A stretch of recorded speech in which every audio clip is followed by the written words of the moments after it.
In this video, we're going to discuss the Envirozone behavior.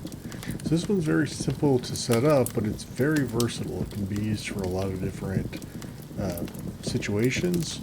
In this case, I've created kind of a lava cave, so I've got like some lava on either side. So it's going to be hot in this little area, and as I step into the zone, it even says it's so hot. But notice that my health is actually depleting as I'm in the zone. So you can see my health just ticking down in the bottom right hand corner. So if I exit the zone, then it will stop doing that. So fairly simple, right? But check out what else you can do. So I'm going to press escape here and we'll just take a look at the behavior.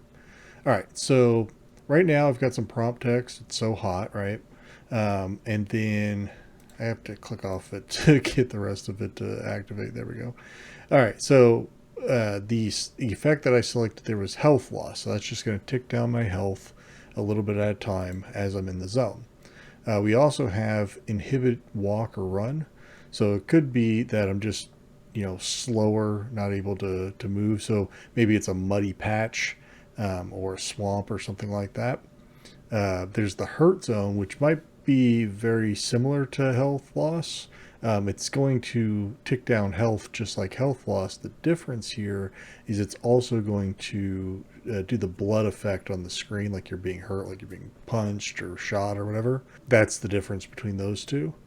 We have no weapons, so while I'm in the zone, I can't have a weapon out at all. That could be good for like a civilian area or some place where you just want to restrict the player from having any weapons. No jumping, same thing, just you can't perform a jump within that area. Again, could be a storyline feature. It could be, preventing the player from getting out of the bounds. A couple different uses for that.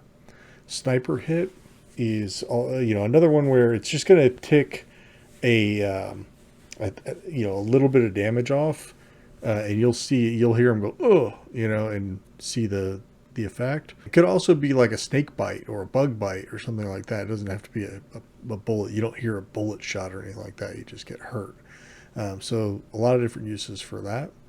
Alert nearby enemies. So once you walk into the zone, the enemies are immediately alerted to you regardless of sound effect or anything like that. And of course, no flashlights. Pretty self-explanatory. You can't have your flashlight out in this area. So a lot of versatility, a lot of different uses for this one. I just, chose one at random and because I had a vision in my head for the scene, but, play around with it, see what else you can do with it.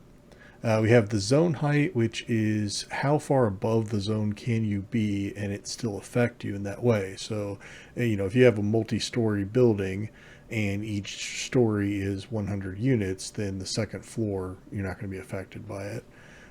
Spawn at start checkbox. If you have that tick, that just means it's active immediately. It doesn't have to be activated in some way. And then you have a sound slot here. Obviously, when you walk into the zone, it plays the sound.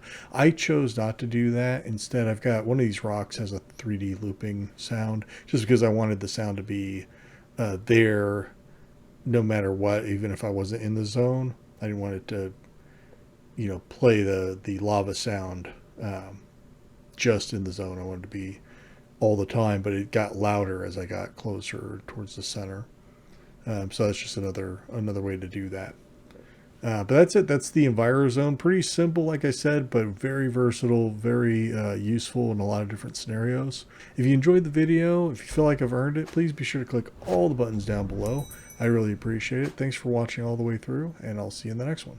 Bye for now.